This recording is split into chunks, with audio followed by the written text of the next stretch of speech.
Caos en Moscú. Putin abandona el Kremlin al estalla la lucha de poder entre las élites. Apertura mayorada que sucede cuando el hombre más poderoso de una nación comienza a temer a sus propios guardians? Cuando los muros de su palacio se transforman en los barras de su propia prisión? Hay un dicho antiguo en Rusia. El zar estallar, pero Dios está en lo alto. Pero hoy, el zar no solo estallar.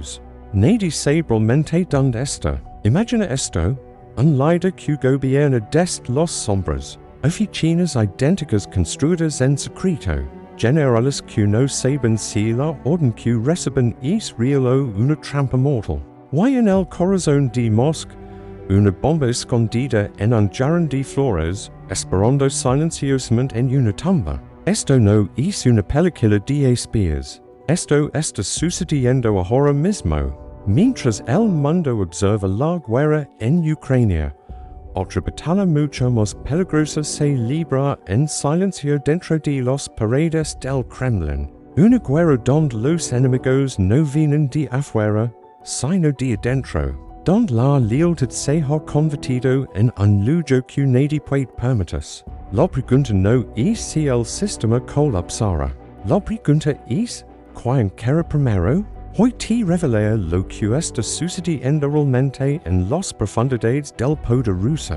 Una historia que los medios oficiales llaman te contarán. Una historia de traición, paranoia y el principio del fin de un imperio. Si quieres ver más videos como este, asegúrate de dar like, suscribir y activar las notifications. Realmente ayuda a que el canal crezca. Acto 1. El atentado en el cementerio. Algo oscuro está gestando en Moscú. El peligro para Putin ya no está tocando a la puerta. El peligro ahora camina por los pasillos de su propio palacio.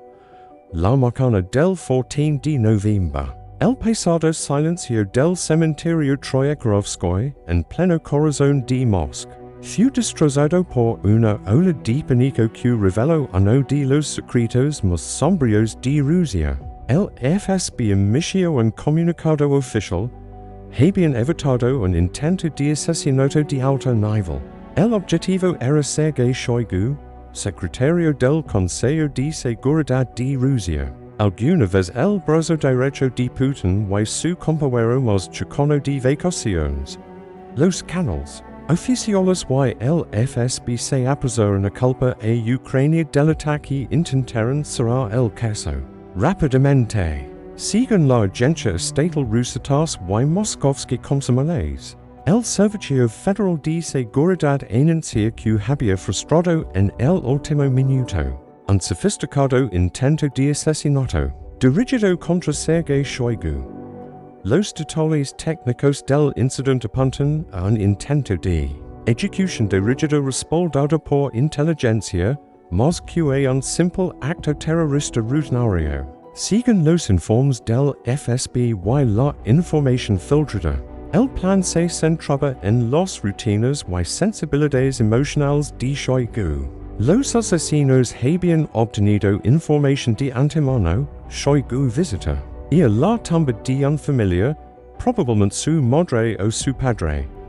Este es un detalle extremadamente privado, imposible de obtener sin una fuente interna. El método del sabotaje era clásico, un jarrón de flores de aspecto inocentillado en la tumba. Pero este jarrón contenía un explosivo de alta capacidad, probablemente una carga compacta de RDX o un derivado de C4. Y una microcámara oculta para confirmar la legada de la víctima. El plan era simple y brutal. Detonar la bomba de forma remota cuando Shoigu llegara a la tumba. Mata al secretario del Consejo de Seguridad de Rusia volándolo en pedazos. Junto a la tumba de sus ancestros. El FSB anuncia que había detenido a un inmigrante de Asia Central y dos ciudadanos rusos. Como resultado de la operación, los sospechosos supuestamente declararon que recibieron instrucciones de un agente llamado Ruslan de la inteligencia ucraniana. Sin embargo, esta narrativa oficial contiene vacíos serios cuando se examina a través de la lógica estratégica y logística de la escena. ACTO2, los gritos en la historia oficial simplemente entra en un área como Troyekrovskoy, protegida por seguridad de alto nivel, monitoreada por cámaras en cada esquina y frecuentada por la élite, levando un jarrón cargado de explosivos y montarlo en una lápida. Esto no parece algo que migrantes adictos a las drogas, como los define el FSB, pudieran lograr. Esto sugiere que los protocolos de seguridad en el terreno fueron desactivados, o alguien desde dentro abría las puertas. Necesitamos hacer una pausa aquí y encender nuestra lente investigativa. Las acusaciones del FSB contra Ucrania y los gritos en esta narrativa son más grandes que el explosivo mismo. Sé que Shoigu no es un objetivo de alto valor para la inteligencia ucraniana, larga o el SBU. Después de ser removido de su posición en el Ministerio de Defensa, su influencia directa en el mecanismo de toma de decisiones militares ha disminuido, trasladándolo a un rol más simbólico y administrativo como secretario del Consejo de Seguridad. La decisión de Kiev de gastar sus recursos en una operación tan arriesgada en el corazón de Moscú, apuntando a una figura que difícilmente alteraría el curso de la guerra, es considerada una posibilidad estratégicamente débil. Gastar los recursos de inteligencia limitados y valiosos de Ucrania en un viejo amigo que no cambiará el rumbo de la guerra sería un suicidio táctico. Sería un error asumir que esta operación leva la firma de las fuerzas especiales ucranianas. Las fuentes rusas tampoco reportan evidencia de esto. Fuentes de inteligencia occidental y analistas independientes enfatizan que intentos de asesinato tan espectaculares pero no estratégicos usualmente son parte de las propias luchas de poder internas de Rusia. Este incidente es un intento de purga interna en lugar de un ataque externo. La rivalidad histórica entre el FSB y el ejército grew combinada con las tensiones. Quien será culpado por los fracasos en la guerra de Ucrania puede haber puesto a símbolos del viejo régimen como Shoigu en la línea de fuga. Después de la purga de Prigozhin, no es secreto que el sistema está inclinado a eliminar otros países que ahora ve como una carga, a través de medios no naturales. Si esa bomba en el cementerio hubiera explotado, el Kremlin podría haberlo culpado a Ucrania y usarlo para consolidar al pueblo. Sin embargo, los verdaderos ganadores habrían sido los otros centros de poder que ganaron espacio en la mesa. Con la eliminación de Shoigu, este intento fallido, o quizás deliberadamente frustrado, es la evidencia más clara de que la élite de seguridad de Moscú está a la garganta del otro. ACTO3, el fantasma esta trampa colocada para Shoigu en el cementerio. Presionó el botón de pánico en el Kremlin. Todos se preguntan, ¿dónde está Putin? T respondía, no lo sabemos. Los generales tampoco lo saben. Probablemente él mismo confunda su propia ubicación a veces. Como señala el sociólogo independiente Konstantin Gaza, Putin actualmente gobierna Rusia no como un jefe de Estado, sino como un fugitivo que se localizado y asesinado por sus propios hombres, en cualquier momento. Que Shoigu fuera atacado en el cementerio muestra cuán justificado es el miedo de Putin. El perímetro de seguridad no ha sido violado. El perímetro mismo se ha convertido en la amenaza. El proyecto de periodismo de investigación sistema y medios occidentales han revelado con evidencia técnica que Vladimir Putin ha construido oficinas idénticas en las esquinas diferentes de Rusia, Sochi, Novoogaryovo y Valdai, La paranoia de seguridad de Vladimir Putin no es un fenómeno nuevo. Pero investigaciones recientes documentan cómo este miedo se ha convertido en una obsesión arquitectónica. Un informe exhaustivo publicado por la Unidad de Periodismo de Investigación Sistema de Radio. Libertad reveló que los lugares donde Putin gobierna Rusia son en realidad escenarios teatrales. La investigación confirma con evidencia técnica que Putin mandó construir oficinas idénticas en sus residencias, Novo Ogoriovo a los afueras de Moscú.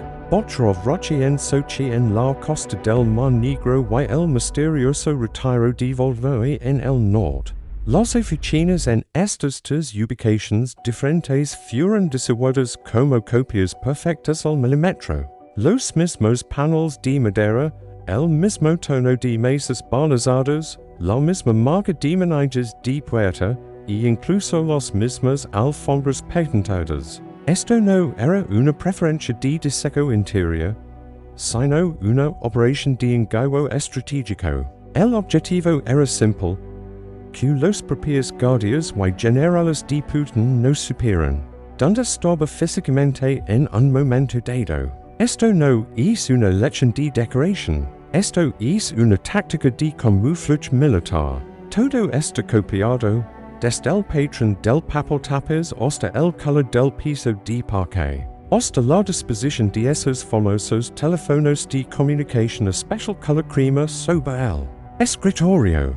Por cuando Putin aparece en televisión o recibe en general, no quiere que los asesinos sepan su ubicación física. Piensas que está en Moscú, en el Kremlin, haciendo su trabajo. Pero en realidad podría estar a 400 kilómetros de Moscú, en su escondite del bosque en Valdai. Según información filtrada en medios occidentales y confirmada por Fox News, Putin avisas da la impresión de que está en Moscú mientras en realidad toma el sol en Sochi. Y avisas se cree que está en San Petersburgo mientras se esconde en su refugio en los bosques de Valdai, bajo la sombra de sistemas de defensa aérea Panzer S1. Por temor que lo que se intenta hacer con Shoigu en el cementerio se le hiciera a él en su dormitorio. La bomba en el jarrón dirigida a Shoigu era la pieza flotante. Explica por qué Putin usaba esas mesas absurdas que se extendían por kilómetros. Por qué realizaba videoconferencias incluso con sus hombres más leales. Y por qué clonó sus oficinas. El anhelo de seguridad alrededor de Moscú no solo fue violado, fue destrozado. Analistas occidentales y fuentes independientes señalan que Putin apenas ha pasado el Kremlin, especialmente desde que comenzaron los ataques de drones de largo alcance de Ucrania y aumentaron estos intentos de asesinato internos.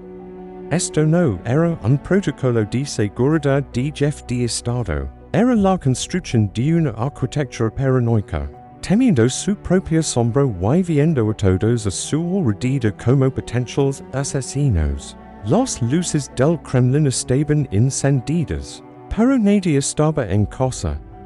Rusia estaba siendo gobernada por un fantasma desde una sola edición de video. ACTO for la advertencia de Karaganov entonces, todos estos intentos de asesinato, estos planes de escape, esta paranoia, ¿es solo nuestra interpretación?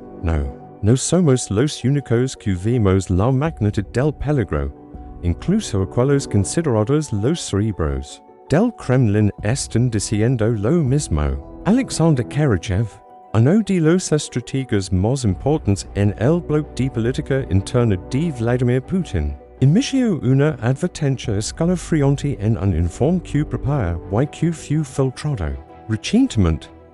El informe establece explícitamente que Rusia enfrenta el riesgo de una guerra civil y fragmentación social. La advertencia de Karachev no es una nota burocrática rutinaria, es una admisión de que los nervios del régimen están al límite.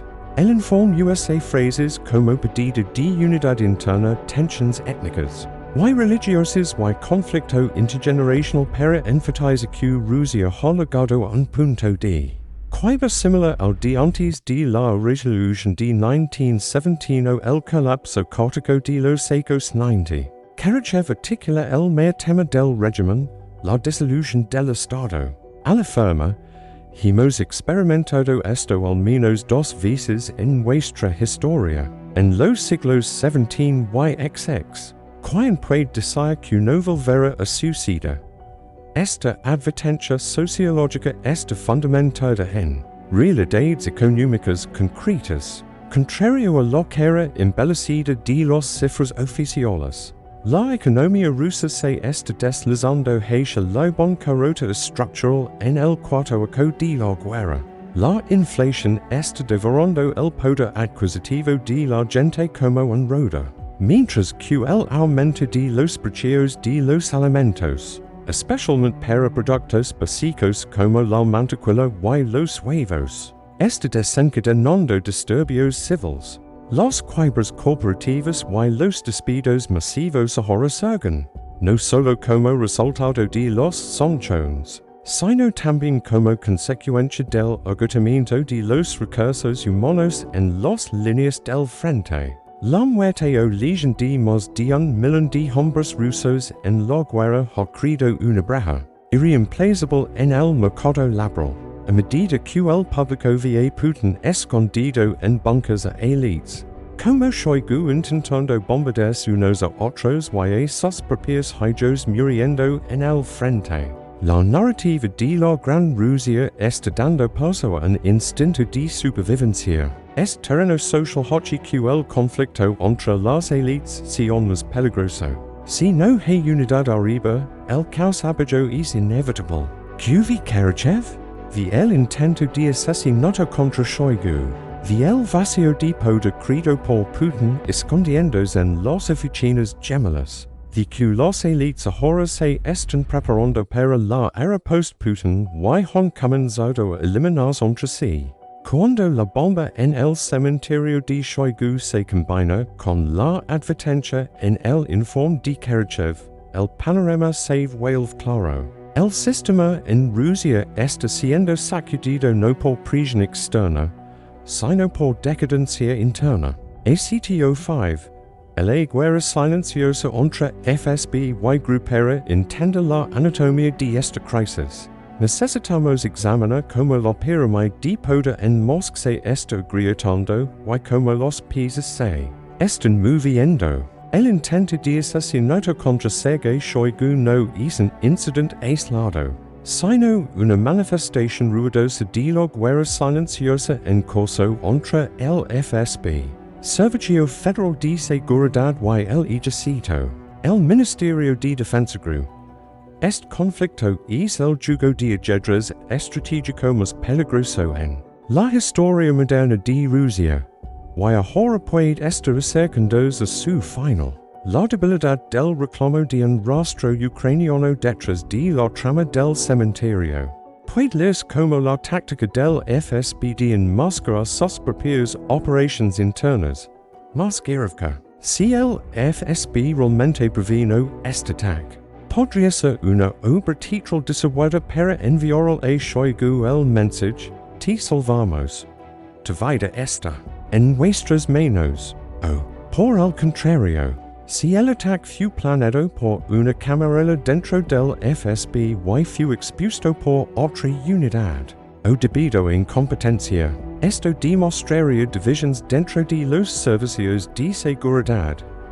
Cualquiera de los dos escenarios prueba que la estructura vertical de poder de Putin ya no está funcionando y que los conflictos horizontales están fuera de control. En este proceso, la posición de Putin parece haber pasado de la de un árbitro a la de un espectador. Su retiro a sus oficinas gemelas sugiere que su capacidad para manejar estos conflictos ha disminuido, o que tiene miedo de elagabando.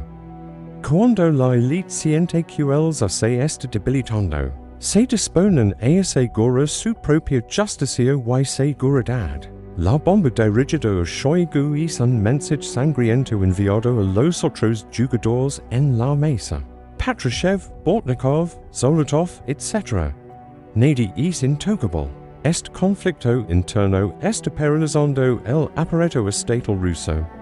Generales y jefes de inteligencia están ocupados protegiendo sus espaldas en Moscú en lugar de concentrarse en el frente ucraniano. La cadena de mundo está envenenada por un virus de desconfianza. Se cuestiona si una orden dada por en general se llevará a cabo en el campo, o si esa orden es en realidad una trampa. El incidente de Shoigu muestra que este veneno ahora ha alcanzado una dosis letal. Esa bomba en el jardín de flores fue un intento de volar no solo a una persona, sino la integridad institucional del Estado ruso. Acto 6. El gobierno fantasma mirando el panorama general. La imagen que emerge aterradora en una palabra. La Federación Rusa actualmente está bajo un régimen de gobierno fantasma. Este término describe una situación donde el líder está físicamente presente, pero funcionalmente desconectado del sistema, mientras que el Estado, paralizado por la inercia y el miedo, intenta funcionar como un cuerpo sin cabeza. Putin, dentro de las paredes beige de las oficinas, gemelas que construyó, intenta manejar una guerra con informes que lo presentan y que probablemente están filtrados, mientras que la Rusia real está afuera, yendo por en colas de inflación, bombas de cementerio y lomas de ataques de drones. Esta es la posición de checkmate estratégico. Si Putin regresa a Moscú, enfrentará el riesgo de asesinato y golpe de Estado. El incidente de Shoigu es un avance de esto. Si se queda en el bunker, su autoridad se erosionará y las dinámicas de guerra civil sobre los que Karachev advirtió se acelerarán. Ambos movimientos señalan un estancamiento que amenaza la estabilidad del régimen. La estrategia de Ucrania puede estar basada precisamente en profundizar estas contradicciones internas. Cada ataque de drones en Moscú impuso Putin un poco más hacia el bunker. A medida que Putin se retira al bunker, las élites quedan a la deriva y se vuelven unas contra otras. Esta es una estrategia de colapsar al enemigo desde dentro sin disparar un solo tiro. Che poderoso este escenario también significa el fin de la imagen de líder fuerte que Putin ha construido durante más de 20 años. La gente que verá su líder en el escenario, en la plaza, al frente en tiempos de crisis. Sin embargo, el pueblo ruso ahora solo ve a su líder en videos editados, filmados en escenarios idénticos. Como resultado, los barcos están frente a San Petersburgo, los perdidos en las líneas del frente o la crisis económica. Todos son efectos secundarios de este gran vacío en el corazón del Kremlin. Vladimir Putin puede estar tratando de salvar su vida huyendo de Moscú, pero ha dejado atrás en esos refugios su poder, su reputación y la dignidad del Estado ruso. La historia está llena de relatos sobre reyes que abandonaron sus palacios. Y ninguna de estas historias terminó felizmente. El Kremlin ahora está vacío. Y en política, el vacío siempre se llena de la manera más brutal. El yugo otomanado. Solo estamos viendo que a los países. ¿Qué piensas sobre esto? Por favor, compartas pensamientos en los comentarios. Para mantener actualizados sobre nuevos videos, suscribid en nuestro canal y activa las notifications. Gracias por elegir esta aquí.